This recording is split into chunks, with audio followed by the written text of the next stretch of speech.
Hi, in this video we are going to discuss about CART. Now, CART is a term that is introduced by Leo Bergman and it refers to the decision tree algorithm that is used to solve classification and regression predictive modeling problems. Okay. Now, we will have a sample problem. We will look at a sample problem that is solved using CARTs. Okay. We have dataset given here. Okay. And the dataset we have age, income, the profession of a student, the credit rating, and then analyzing all these four features, we predict if a person is going to buy a computer or not. Okay, so how do we proceed here? We take the first feature. Okay, we have age, for example.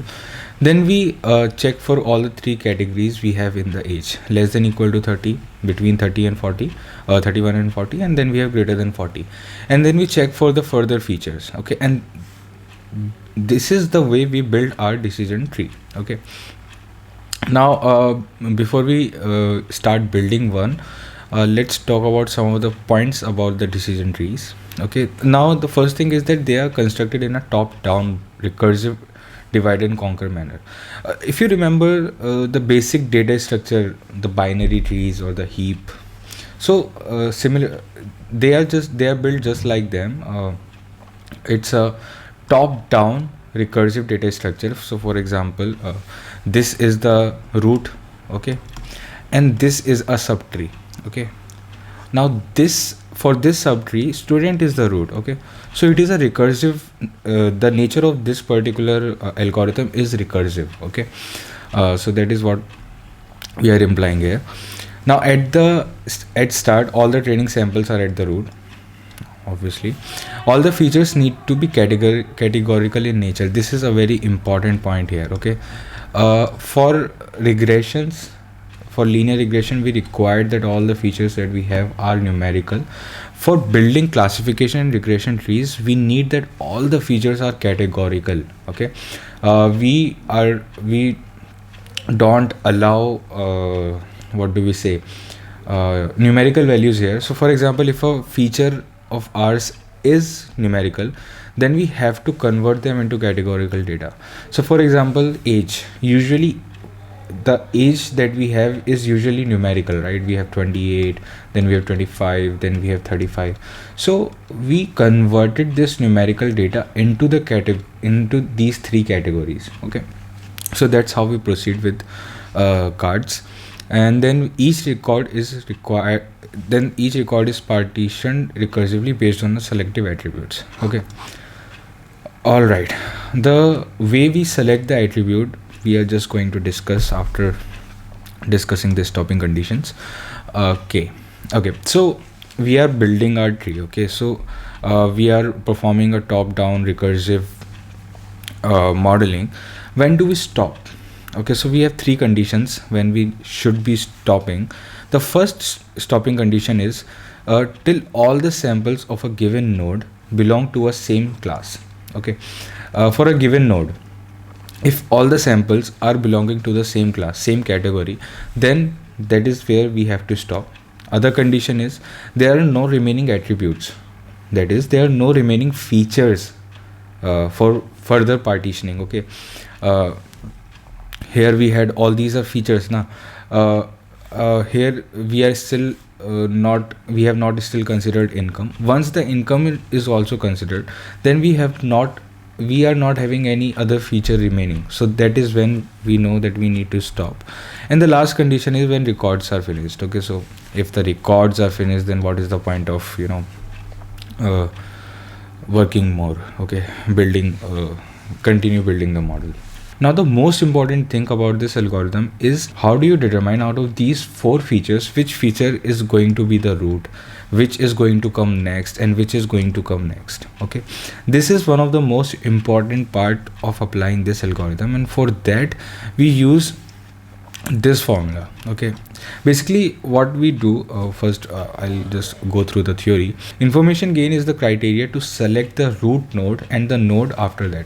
As I just discussed, information gained by branching on attribute A is given by this expression. All right, okay, so before we go any further, I'll just try to explain what we are referring here. Okay, the see, every feature has some contribution in the prediction that we are having. All right, and the contribution of every feature is different. It is very clear. Okay, for example, as the logic suggests, a person with high income is going to is more likely to buy a computer, right? And income is a very major contributor in the person's purchase, right? So certain features have very high effect on the prediction, and certain features do not affect too much in the predictions outcome. So what do we do here? We rank all the features f1, f2, f3, f4. We rank all the features in descending order of their information, of the information that they are contributing to the model. Okay, and the feature which has the minimum contribution is the root node. Okay, try to understand the feature. What we are doing here is we are taking all four features. Okay, so we have f1, f2, f3 and f4, and we arrange them in a descending order, right? Descending order of the information that they are contributing, and the feature which is contributing the least, the feature which is contributing the least is taken as the root node. This is what we are doing. Okay, so now we will evaluate the expression. Now gain of a particular attribute A is given by this expression. What is this? Suppose this is the entire data set. This is the entire information that four features are generating, and this is the information that is contributed by the feature A. Okay, so what is referred to as the gain of A is this part. Okay, this part. Okay, so this particular part is referred to as the gain of A. Now tell me one thing, the feature which is contributing the least is going to have maximum gain, right?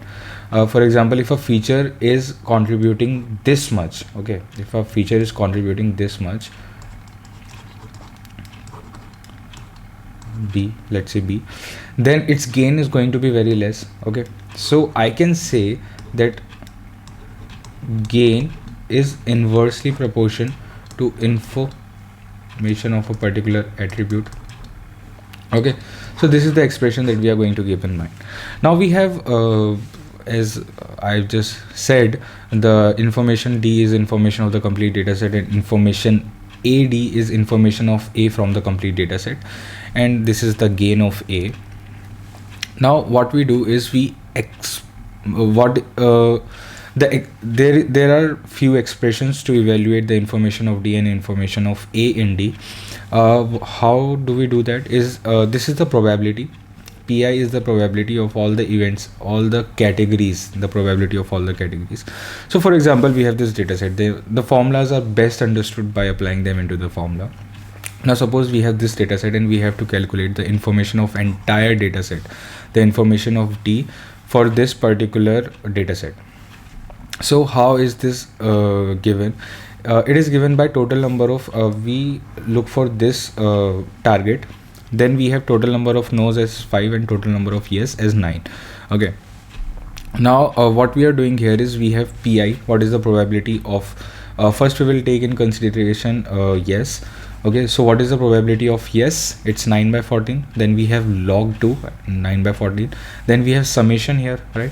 Then we do then we have summation here, then we do 5 by 14, and then we have log of 5 by 14 here as it is suggested here.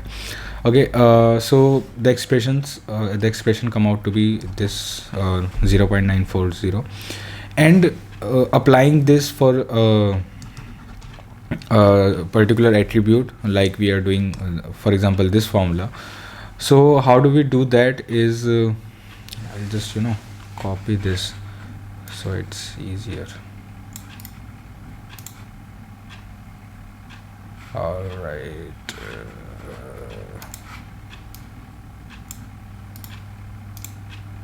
Okay, so this is the formula, right? All right. So now we are talking about age. When we are talking about a specific attribute, what we do is we create a table of all the possible categories and how many yes we are having and how many no's we are having.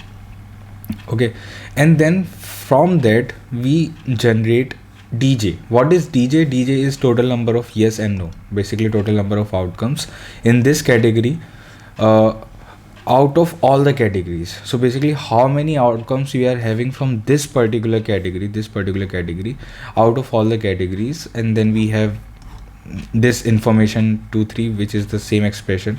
Instead of 2 and 3 we are just going to instead of 9 or 5 we are going to keep 2 and 3. Then we do that for all the expressions, and at the end we generate this value. Okay. Okay, this is the formula, so I'll just, so there is no confusion. Okay, so it comes out to be this for age, right? And then we calculate the gain value by information d minus information age. Okay, information is d. What? This was information d, this was information d, right? And this is information of age, this is information of age, and the value comes out to be 0.246. And similarly we calculate the value for every attribute, and I suggest that you should once do it on your own, at least one attribute just calculate it on your own, so that the things get more clear when you are doing it on your own. Now what we have to do, we have to pick the attribute having the maximum gain as the root node. Okay, and as we had just discussed here, the more the gain our attribute is having, the less information it is contributing to the entire data set. Okay, so the attribute that we consider as root has the maximum gain or minimum contribution into the information in predicting the model. Okay, in evaluating the model. So the more the gain, the more chances of an attribute to become a root node. Okay, so the order is from based on the given values that we have calculated. The order is, first we have age, then we have student or not, then we have credit rating, and then we have income. And it is a very logical thing. If you just see the age of the person in today's date, the age of a person is very less significant if a person is going to buy a computer or not. Now the computer has become something which the entire spectrum wants. Other thing that we have is students. Even today students wants, if a person is a student or not, it doesn't matter. Computers are necessary. Then we have credit rating, which is kind of important, and income is something that is really important for a person to make a expensive buy. So this was about the card. In the next video we are going to discuss about ensemble learning and the random forest. Okay.